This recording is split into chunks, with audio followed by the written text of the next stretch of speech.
অসময়ের ফুলকপি, তার কি একটু খাতির যত্ন না করলে কি চলে। বানিয়েছিলাম ফুলকপির রোস্ট, নিয়েছিলাম গুটি কয়েক কাজু, পোস্ত, আদা, লঙ্কা, টক দই। প্রথমে এই টক দইয়ের সাথে কাজু পোস্ত বাটা ভালো করে মিশিয়ে 1 চামচ করে দিলাম ধনে গুঁড়ো, জিরে গুঁড়ো, আদা ক্রাশ করে, লঙ্কা কুচি, কাশ্মীরি লঙ্কা আর স্বাদ মতো নুন। ভালো করে মিশিয়ে অ্যাড করলাম কপি।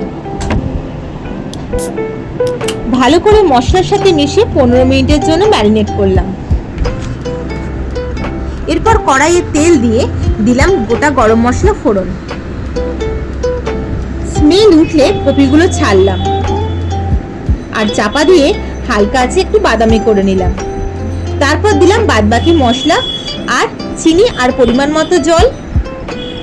ঢাকা চাপা দিয়ে লো টু মিডিয়াম আঁচে 10 মিনিট রান্না করে নামানোর পর ঘি আর গরম মশলা দিলেই লুচি কিংবা পরোটার জন্য একদম রেডি।